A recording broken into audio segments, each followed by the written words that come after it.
2-2.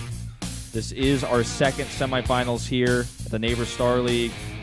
Life was down 0-2.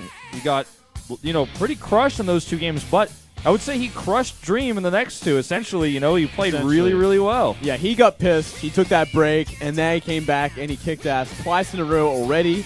Third possible win is going to be on King Sejong Station, game number 5. And it's really starting to heat up now. Both players looking so damn good today.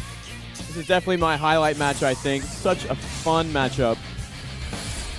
Yeah, I'm just really curious because for me, I just watched so much mech play yesterday on this map. I know this is just a qualifier, so everyone prepares one build for every map and a qualifier usually for every matchup, but he just failed with mech. I don't think he's going to do it again. Let's see what he's got planned. Whoever wins this map number 5, King Sejong Station, is going to take the lead here in our second semis of the Neighbor Star League.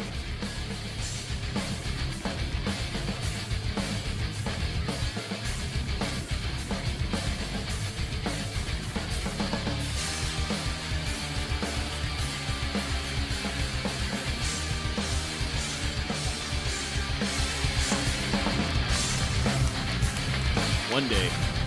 Eventually.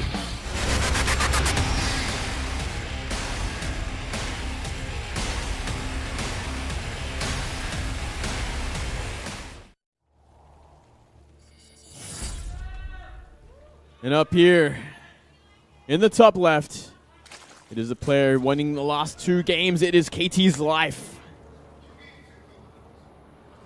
Very, very impressive play. Very unique Zerg versus mech play we saw last game. Bringing the Infestors back. Down to the bottom right in blue, his opponent. It's Dream. Having a bit of a breakout performance in this tournament especially. By the way, for everyone in this tournament, there can only be like one Royal Rotor. And if Dream is able to win this tournament, which is still possible, he would become not only like a Royal Rotor in this tournament, but it would be his first championship in Korea. So that's a very big step for him. A lot of weight on his shoulders, a lot he wants to accomplish here in this tournament. Really is amazing how far he's come, considering how long he's been in the scene. But then he had that team switch, and he just powered up beyond belief, I think. Like, he really became a whole new player and reaching a whole new level already. And it's only the beginning, I think. The only beginning of 2015 and his career at SKT. Whenever you have a player who had, basically had a ton of like motivation and a ton of skill and talent, who's on the wrong team, sometimes you can really tell when they join a new team. And a very appropriate example is Life. He was on the team Xenex back in the day, and he had so much potential, but you never really knew it. You could see it in his play like, oh, this guy could be really good. He could be amazing. And then he joined StarTale, which was one of the best teams back then. And then he did incredibly well and broke out of nowhere. Nobody expected this guy to be a Royal Rotor and somebody who became basically the world championship, the best Zerg in the world. And sometimes you just see that with a player who has so much potential. You don't realize it until he has a good practice environment to work with. Yeah, it's so true. And it's so great to see this player given an opportunity, then taking full advantage of it. And we did see a pretty greedy sort of build from Life, actually. I believe he went for pool first, though. Then he followed it up with a very fast third hatchery. What do you think about the pool first? I kind of like it because... I like it. We haven't seen Dream like cheese yet. We haven't seen him do 2 barracks proxy. It's always a possibility. Yeah, I mean, it's good. I think it's a good sort of build to mix in. But I don't know if it works against Dream, because Dream doesn't seem like the kind of player that's going to deviate too much and go for a proxy. He sure hasn't done it yet, and he hasn't shown like he even thought about it once. He's more happy going for like a fast third CC, going into Reaper Hellion and Banshee follow-up into just a hardcore bio-macro game in most cases. Yeah. Well, now he's got a pretty good position with his CC up. His factory is done. Starts at 3rd CC. He actually places it at the bottom of his base, which is smart because it cannot be scouted.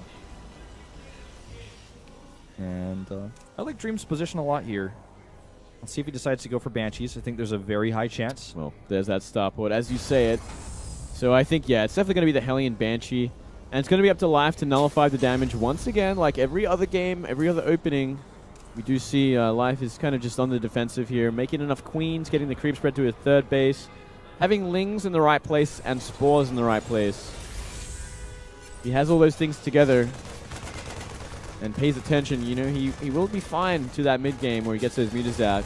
Then the real game kind of begins. Goodbye, Overlord. Gonna have to sack himself to scout Banshees.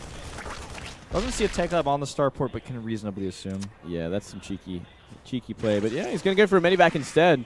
Well, that's the funny thing is actually, even if he assumes so, it's not gonna be it in this case. Yeah, so this could be a bit of a problem.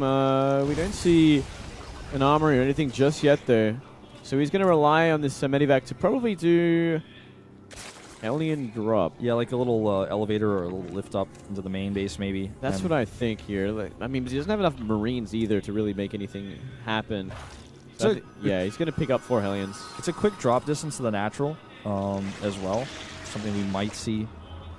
But yeah, I think he's just going to... He may drop the Nat first, but it looks like with the way he's moving his Hellions right now, he wants to go to the main. Overlord sees everything. Sees everything.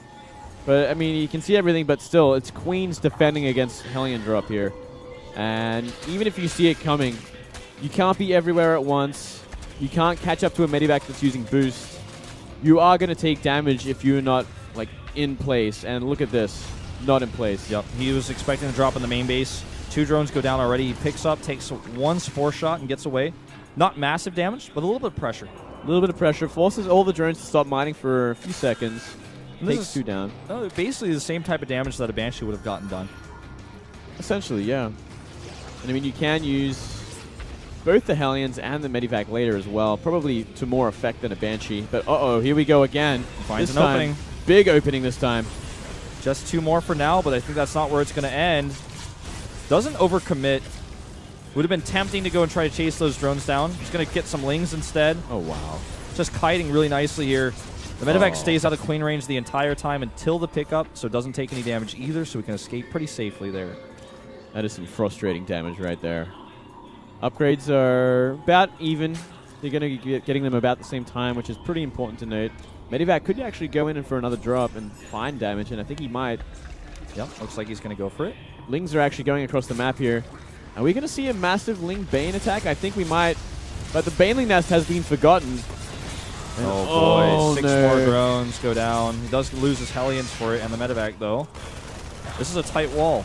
He can't find anything here. The Baneling Nest, only half done at this point. That's a huge commitment to Lings, which means he's at even worker count with Dream right now because of all the larvae he spent to do this. His main base is completely unsaturated. 9 drones on minerals at this point. Getting his second gas up there as well. Spire is going down. It's going to be about the maybe 12 to 13 minute mutas again. And we might see Baneling start to morph. Here we go. Yeah. You think he's just going to try to hit the Nat with these? I think he's just going to try to hit third and yeah, kill he's going to try and kill, essentially. Oh, boy. This is going to be a hard one this time because there's already Medivacs, there's already Marines. There's only 2 Hellions, which are great against slow Banelings like this. Yeah. Well, there's also 2 Widow Mines. Oh, no. He got the Widow Mines as well. He's going to have to deal with his third base, I think, and just settle for that. Yep. And he's just going to pick up Hellbats here on the ground to do some extra damage. Those Banelings a bit indecisive on what they want to target. Widowmine gets a great shot off there. Well, he can just kill these SCVs with Lings. He doesn't want to use the Banelings on those. He's going to try to pick them up, actually. Oh, and he saves a few of them. Can't pick up mules, though. 15 go down there. A good sort of payback from Life after all those losses in his main base. He still hasn't saturated his main either, by the way. Only doing it now. Doesn't have enough minerals for Mutalisks either. Instead, what are these Queens doing? It looks like a miss rally. Maybe he's going to try and soak up some mine hits with these guys. I suppose it's possible. I mean, they are going to do some extra range damage here. I don't think it was intentional, but he's going to get it involved now. Mines can do a lot of work here. Oh, my God. That was a lot of damage. I don't know what else to say. It was a lot of damage, but still, when he's in here, killing a few more SCVs, 13 more go down, and Dream is now down to 38 Harvesters. And he still hasn't been able to clean up the Zerg army yet. Yeah, counter drop going at his third base in the top right, top left, top mid. But there should be Lings to clean this up. Queen is going to go down there. A little bit of a distraction. Well, Life tries to end it here. I don't think he will, though. I don't think so. Those queens are finally going to get pushed back now as well. And worker count 67 to 35, a huge advantage to Life in that regard. But he has a late 4th base. Late 4th base. Muta switch. Yeah, he's switching to those mutas. I think the late 4th is okay, considering how much SCV damage he did do. I think it's completely fine. He kind of just has to deflect for the moment now. Get into that composition that he desires, which is going to be Mutaling Bane for now. Once you get that Muta count up, secure that 4th base, start the creep spread just a little bit further, then start taking good hits, good engagements again. Yeah, he basically needs to use these Mutilas to buy time to keep his 4th up and to keep the Terran off his back, keep the drops back. So he can actually get his army back up to snuff, get some more Banelings out. He's already got 10 more on the way, so should actually have plenty of Banelings out pretty soon. Only 1 turret here. Well, this isn't quite enough Mutilas, although he can come to the left side. That's pretty exposed. There come the Marines back home to defend. It was a double drop since somewhere. There it is, over here at the 4th. It won't get taken down there, despite how many Marines there are.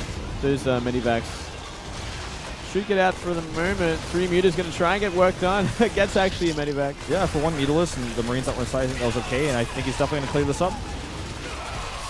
Nice. So Life starting to take a pretty hefty lead, I would say, here. I mean, Dream hasn't been able to get anything done.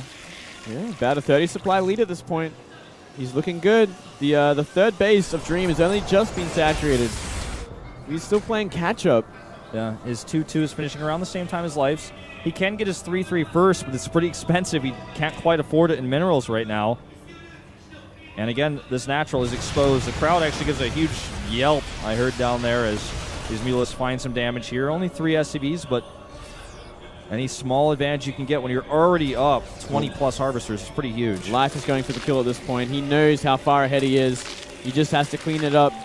It's such an awkward position for Dream at this point. Ooh, that Widowmine shot was so bad, too. He's got 3 more on the high ground. Oh, he kills his own Marines with them, and that should be game. Yeah, there's a bad Widowmine hits, hitting all the Marines. Now dancing he's dancing the Banes.